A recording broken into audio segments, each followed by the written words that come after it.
नमस्कार प्यारे बच्चों। आज अपन कक्षा 10 का चैप्टर नंबर 2 पॉलिनोमियल बहुपद में प्रश्नावली 2.2 को डिस्कस करेंगे, जिसमें अपन ने पिछले वीडियो में क्वेश्चन नंबर 1 का पहला क्वेश्चन अपन कर चुके हैं और इस वीडियो में अपन क्वेश्चन नंबर 1 का दूसरा क्वेश्चन डिस्कस करेंगे। ठीक है बच्चों, तो देखते हैं। जो आपको बहुपद दिया हुआ है 4s² माइनस 4s+1, इसमें अपन सबसे पहले शून्य ज्ञात करेंगे और उसके बाद शून्यकों तथा गुणांकों के बीच संबंध की सत्यता की जांच करेंगे। तो देखते हैं इस क्वेश्चन को। तो ये जो बहुपद है वो आपका दिया हुआ है 4s² माइनस 4s+1। तो मैंने आपको बताया था कि जब भी किसी बहुपद का शून्य मुझे ज्ञात करना है तो उसके बराबर में अपन क्या लिखेंगे, 0 लिखेंगे। अब ये आपका बहुपद दिया हुआ है, द्विघात समीकरण है और इसके अपन को पहले शून्य ज्ञात करने। तो उसके लिए अपन क्या करेंगे बच्चों, कल भी मैंने आपको बताया था कि सबसे पहले आपको क्या करना है, अचर पद को, और ये आपको रफ में कार्य करना है, अचर पद को x² के गुणांक से गुणा करना है। तो अपन देख पा रहे हैं कि अचर पद आपका यहाँ पर 1 है और x या s² का जो गुणांक है वो कितना आपका 4 है। इन दोनों को गुणा किया तो आपका ये आ गया 4। तो अब आपको क्या करना है कि 4 के दो ऐसे भाग करने हैं, ऐसे दो गुणनखंड बनाने हैं कि उनको गुणा करने पर आपका 4 आ जाना चाहिए, या तथा दूसरा इनको उन दोनों भागों को जोड़ने या घटाने पर आपका -4 आना चाहिए। तो अपन देखते हैं इस विधि को, जैसे खजूर विधि बोलते हैं। तो इसमें क्या करते हैं, सबसे पहले आप 1 का भाग लगाओ तो कितनी बार जाएगा, 4 बार। तो अपने पास में देखो, 1 को मैं 4 से गुणा करता हूँ तो 4 आता है, लेकिन 1 और 4 दोनों को घटाने से क्या 4 आता है, नहीं आता है। क्या जोड़ने पर आता है, नहीं आता है। तो ये अपना नहीं हो पाएगा। तो फिर अपन 2 का भाग लगाते हैं। तो 2 से डिवाइड करूंगा तो कितनी बार हो जाएगा आपका, 2 बार। तो मैं देख पा रहा हूँ कि 2 को 2 से गुणा करूंगा तो आपका 4 आ रहा है। दूसरी बात, यदि 2 और 2 को अपन जोड़ते हैं तो आपका कितना आ जाएगा, 4 आ जाएगा। तो अपने पास में जो 4 के जो दो भाग हैं वो आपका क्या आ जाएगा, 2 और 2। ठीक है, तो इसको कैसे लिखेंगे अपन, 4s² माइनस 4 की जगह में क्या लिख देता हूँ, 2 + 2s प्लस का 1 बराबर 0। ठीक है बच्चों, अब उसके आगे क्या करेंगे अपन, 4s² माइनस s का अंदर गुणा करेंगे तो ये हो जाएगा 2s, और इससे गुणा करूँगा तो ये भी आपका कितना हो जाएगा, 2s हो जाएगा। और इधर से आपका जो माइनस है वो प्लस से गुणा होगा तो माइनस हो जाएगा, प्लस का 1 बराबर 0। अब अपन क्या करेंगे, पहले जो दो पद हैं उन दोनों को और जो लास्ट के दो पद हैं उन दोनों में से क्या लेंगे, अपन कॉमन लेंगे। तो अपन देख पा रहे हैं कि इन दोनों में से आपका कॉमन क्या आ रहा है, एक तो 2 कॉमन आ रहा है, क्योंकि 2 का जो भाग है वो यहाँ पर भी आपका पूर्ण रूप से जा रहा है और आपका यहाँ पर भी जा रहा है। दूसरा जो चर में है वो आपका केवल s कॉमन आएगा। तो यदि 2s कॉमन आ जाता है तो अपन देखो 2 का भाग 4 में गया तो कितनी बार हो जाएगा, 2 बार। और s² में से s कॉमन आ गया तो पीछे आपका क्या रहेगा, s रहेगा। इसी प्रकार 2 का भाग जो 2 में है वो आपका 1 बार जाएगा और s का जो भाग है वो s में 1 बार जाएगा, इस प्रकार। और यहाँ पर अपन देखते हैं ये आपका माइनस हो जाएगा। अपन देख पा रहे हैं कि यहाँ से और यहाँ से आपका कुछ भी कॉमन नहीं आता है। ठीक है, तो जहाँ पर आपका कुछ भी कॉमन नहीं आता तो अपन ये मान सकते हैं कि यहाँ इन दोनों से 1 कॉमन आ रहा है। तो अपन ऐसा लिख देते हैं 1, और 1 का भाग 2s में दूंगा तो आपका 2s हो जाएगा। बाहर मैंने माइनस लिखा है तो अंदर का चिन्ह आपका बदल जाएगा, ये माइनस हो जाएगा, और 1 का भाग 1 में आपका कितनी बार जाएगा, 1 बार। ठीक है बच्चों, अब अपन क्या करेंगे कि ये आपका 2s है और ये हो गया 2s माइनस 1 गुणा 1 कितना हो गया, 1 माइनस 1, और यहाँ पर हो जाएगा 2s माइनस 1। तो अब अपन क्या करना है कि पूरे में से आपका क्या कॉमन आ रहा है। तो अपन देख पा रहे हैं कि 2s माइनस 1, 2s माइनस 1 यहाँ पर भी है और यहाँ पर भी है। तो अब क्या करेंगे, इनमें से कॉमन ले लिया तो ये आ जाएगा 2s माइनस 1, तो कॉमन आ गया। तो अब मुझे आप बताओ पीछे क्या रहेगा आपका, 2s, और यहाँ से क्या शेष रहेगा, -1 बराबर 0 बराबर 0 और बराबर 0। अब इसके शून्यक निकालने हैं, तो शून्यक निकालने हैं तो ये किसके बराबर है, 0 के बराबर है। तो प्रत्येक को 0 के बराबर लिख देते हैं और इसको भी अपन 0 के बराबर लिख देते हैं। तो यहाँ से अपन क्या करेंगे, 1 को पक्षानंतरण करेंगे तो आपका ये हो जाएगा प्लस का, और यहाँ पर रहा आपका 2s। तो s बराबर कितना हो जाएगा, 1, और ये 2 गुणा में है उधर जाएगा तो आपका किस में हो जाएगा, भाग में। तो s का मान कितना है यहाँ, 1/2। एक शून्य का अपना कितना प्राप्त हो गया, 1/2। इसी प्रकार अपन यहाँ पर क्या करेंगे, 1 को उधर अपन पक्षानंतरण करेंगे तो ये आपका प्लस का हो जाएगा, यहाँ पर आपका 2s है और s बराबर यहाँ पर भी कितना हो जाएगा 1/2। तो अपने पास में दो शून्य किसके प्राप्त हो गए 1/2 और 1/2। ठीक है बच्चों। अब अपन इनके गुणांकों के बीच में संबंध की बात करते हैं और उसके बाद देखते हैं कि जो संबंध अपन ने ज्ञात किया वो आपका सत्य है या असत्य है, जांच करेंगे उसका। तो अब अपन इनके गुणांकों का संबंध देखते हैं। तो देखो ये आपका आ जाएगा 4s² माइनस 4s प्लस 1। तो मैंने आपको कल बताया था कि इसके मान लेते हैं अपन दो शून्यक अल्फ़ा और बीटा है। ठीक है, जो आपके ये हो गए 1/2 और 1/2। अल्फ़ा का मान अपन मान लेते हैं 1/2 और बीटा कितना हो जाएगा 1/2। तो मैंने आपको कल बताया था कि दोनों शून्यकों का जो योग है वो आपका क्या हो जाएगा x का गुणांक, उसमें आपका चर x था, तब अपन ने क्या लिखा था माइनस x का गुणांक बटे x² का गुणांक। तो यहाँ पर आपका चर s है तो क्या लिखेंगे माइनस s का गुणांक बटे s² का गुणांक, s² का गुणांक। ठीक है बच्चों। तो अपन देख पा रहे हैं कि s का गुणांक कितना है आपका -4 है और s² का गुणांक कितना है 4 है।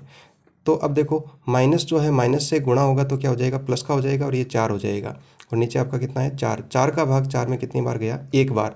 तो जो शून्यकों का जो योग है, शून्यकों का योग या जिनको अपन अल्फा प्लस बीटा बोल रहे हैं वो आपका कितना आ रहा है 1 आ रहा है। फिर अपन याद करेंगे शून्यकों का गुणनफल, शून्यकों का गुणनफल तो वो आपका अल्फा बीटा हो जाएगा और उसमें मैंने आपको बताया था अचर पद बटे s² का गुणांक। तो यहाँ पर अपन देखते हैं कि जो अचर पद है वो आपका कितना है 1 है। ठीक है, तो इसको लिख देते हैं यहाँ पर और s² का गुणांक कितना है आपका 4। तो दोनों का गुणनफल कितना आ गया 1/4। अब अपन जांच करेंगे कि जो अपन ने यहाँ पर संबंध निकाला है वो पहले वाले संबंध से सत्य हो रहा है या नहीं हो रहा है, या दोनों बराबर आ रहे हैं या नहीं आ रहे, ये अपन जांच करेंगे। तो जांच करते हैं, यहाँ पर देखते हैं इन दोनों का योग करूँ अल्फा प्लस बीटा 1/2 प्लस 1/2। तो आप जानते हैं कि 2 और 2 का लसाअ कितना हो गया आपका 2 और 2 का भाग 2 में एक बार, 1 को मैं 1 से गुणा करूँगा तो 1 हो जाएगा, 2 का भाग 2 में एक बार और 1 को 1 से गुणा करेंगे तो कितना हो जाएगा 1। तो ये इस प्रकार हो जाएगा आपका ऊपर 1 + 1 2 हो गया 2/2 अल्फा प्लस बीटा। 2 का भाग 2 में कितनी बार गया एक बार गया, तो अल्फा प्लस बीटा का मान कितना आ गया 1। तो आप देख पा रहे हैं कि जो अपन ने अभी जो योग किया था वो भी अल्फा प्लस बीटा का मान कितना आया 1 आया है। और यहाँ पर अब अपन गुणनफल देख लेते हैं तो अल्फा बीटा बराबर 1/2 गुणा 1/2, तो वो भी आपका कितना हुआ 1/4। तो अपन देख पा रहे हैं कि पहले जब अपन ने गुणांकों के संबंध से ज्ञात किया तब भी आपका अल्फा बीटा जो शून्यक है उनका गुणनफल कितना था 1/4, अब भी आपका कितना आ रहा है 1/4। तो ये सत्यता की अपन ने जांच कर ली है। ठीक है, तो आप इस तरह से इस क्वेश्चन को सॉल्व कर सकते हो।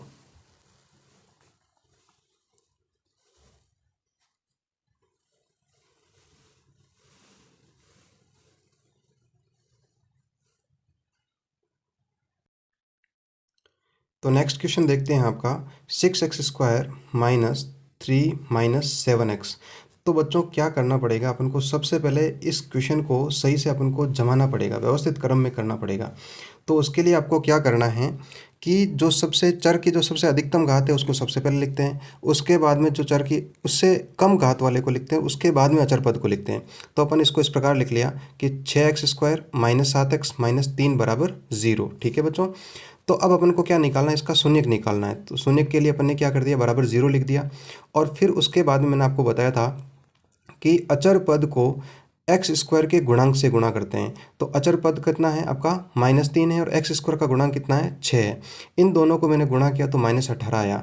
तो मैंने आपको बताया था कि 18 के 2 ऐसे भाग करने हैं कि उनको गुणा करने पर आपका 18 आ जाना चाहिए और जोड़ने या घटाने पर आपका कितना आ जाना चाहिए 7 आ जाना चाहिए। तो अपन देखा कि सबसे पहले 1 का भाग लगाया तो आपका कितनी बार गया 18 बार गया। तो अपन देख पा रहे हैं कि इनको गुणा करने पर तो आपका 18 आ रहा है, लेकिन आप मुझे बताओ क्या 1 को और 18 को जोड़ने या घटाने से आपका 7 आएगा क्या, तो नहीं आएगा। तो उसके बाद में अपन 2 का भाग लगा कर देखेंगे तो 2 का भाग जब मैंने लगाया तो आपका इसमें कितनी बार गया 9 बार। तो 9 को 2 से गुणा करते हैं 18 आ रहा है और 9 में से यदि मैं 2 घटा देता हूँ तो आपका कितना बचेगा, 7 बच जाएगा। तो इस प्रकार अपना जो उनका जो भाग है, या अपन ऐसा बोल सकते हैं 18 के जो 2 गुणनखंड है वो आपके क्या हो जाएंगे, 2 और 9। तो इसको इस प्रकार लिखेंगे 6x², अपन को कितना लेके आना है यहाँ पर, -7x लेके आना है। तो माइनस का 9x प्लस का 2x, तो आपका कितना हो जाएगा, माइनस का 9 और प्लस का 2, 7x हो जाएगा। और यहाँ माइनस का 3। उसके बाद में अपन को क्या करना है, इन दोनों में से कॉमन लेना है और इन दोनों में से कॉमन लेना है। तो मैं देख पा रहा हूँ कि यहाँ पर जो है आपका एक तो x कॉमन आ जाएगा, दूसरा एक ऐसी संख्या जिसका भाग यहाँ पर भी आपका पूरा का पूरा जाता है और यहाँ पर भी जाता है। तो अपन देख रहे हैं वो कौन सी संख्या हो जाएगी, आपकी 3 हो जाएगी। तो 3 का भाग मैंने 6 में लगाया, कितना आया, 2। x का भाग x² में लगाया तो कितना आ गया, x। अच्छा, यदि अपन देखते हैं कि x² का भाग कैसे लगाते, तो ऐसे देख सकते हैं कि x² है और उसमें अपन को x का भाग लगाना, तो ऐसे लगा देंगे। तो एक घात कट जाएगी, कितना बचेगा, x बच जाएगा। माइनस 3 का भाग 9 में 3 बार जाएगा और x का भाग x में 1 बार जाएगा। इसी प्रकार इन दोनों में से आपका कुछ भी कॉमन नहीं आ रहा है, तो मैंने आपको बताया था कि कुछ भी कॉमन नहीं है तो अपन को क्या कॉमन लेना है, एक कॉमन लेके आना है। तो ये लिख दिया। उसके बाद पूरे में से अपन को ये देखना है कि क्या कॉमन आ रहा है। तो अपन ने देखा कि 2x - 3 यहाँ पर भी है और यहाँ पर भी है, तो ये आपका कॉमन आ गया। तो पीछे आपका क्या शेष रहेगा, 3x प्लस का 1 बराबर 0। अब इसके शून्य ज्ञात करने के लिए प्रत्येक को क्या करते हैं अपन, 0 के बराबर रख देते हैं। तो 2x - 3 बराबर 0, तो 3 का उधर पक्षांतरण करूंगा तो 3 हो जाएगा, और 2x बराबर 3, तो x का वैल्यू कितनी हो जाएगी, 3/2। तो अपन मान लेते हैं कि ये पहला जो मूल है या शून्यक है वो आपका कितना हो गया, 3/2। उसी प्रकार अपन क्या करते हैं, 1 को उधर भेजते हैं तो आपका किसका हो गया, माइनस का हो गया। यहाँ पर 3x है तो x की वैल्यू कितनी हो जाएगी, -1/3। तो बीटा हो जाएगा आपका -1/3। अब अपन गुणांकों में संबंध देखते हैं और उससे ये निकालते हैं कि शून्यकों का जो योग है वो किस प्रकार का होता है। तो अपन जानते हैं कि शून्यकों का जो योग है अल्फा प्लस बीटा जो है वो -x का गुणांक बटे x² का गुणांक होता है।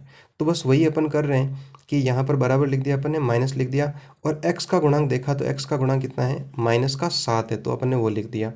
बटे यहाँ पर कितना लिख देंगे, x² का गुणांक कितना है, 6 है। तो माइनस गुणा माइनस कितना हो गया आपका, प्लस हो जाएगा, प्लस का 7/6। तो यहाँ पर आपका शून्यकों का योग कितना आ गया, 7/6। उसी प्रकार अपन शून्यकों का गुणनफल निकालेंगे तो वो होता है अचर पद बटे x² का गुणांक। तो अपन देख पा रहे हैं कि अचर पद आपका कितना है, -3, तो ये लिख दिया -3, और x² का गुणांक कितना है, 6 है, तो अपन लिख देंगे यहाँ पर 6। अब इसको अपन सरल कर देते हैं, 3 एकम 3, 3 दूनी 6, तो ये हो जाएगा आपका -1/2। अब अपन इसकी सत्यता की जांच करते हैं कि जो अपन ने वो किया था कि उसमें गुणांकों का जो संबंध निकाला था क्या वो पहले वाले शून्यकों से मेल खा रहा है या नहीं खा रहा है, ऐसे देखना है। तो देखते हैं, आपका जो पहला शून्यक है वो 3/2 है और दूसरा आपका -1/3 है।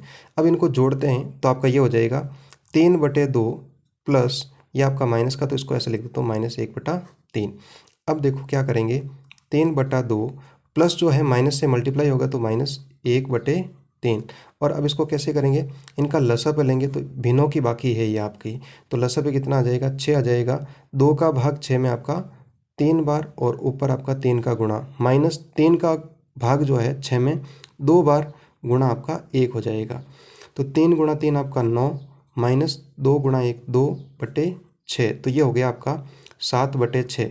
तो अपन देख पा रहे हैं कि जो अपन ने यहाँ पर अल्फा प्लस बीटा निकाला 7/6 वो भी उसके बराबर है। अब अपन देखते हैं दोनों का गुणनफल, तो दोनों का गुणनफल देखते हैं तो ये हो जाएगा 3/2 गुणा -1/3।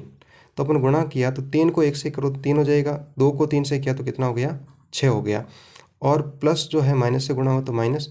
अब इसको सरल कर दे तो 3 एकम 3, 3 दूनी 6, तो ये भी आपका कितना हो गया, -1/2। तो इस प्रकार अपन ने ये जांच कर ली कि यहाँ पर जो शून्यकों का जो गुणा है वो -1/2 आया है और जो योग है वो 7/6 आया है। तो इस प्रकार इस क्वेश्चन को अपन कर सकते हैं। धन्यवाद।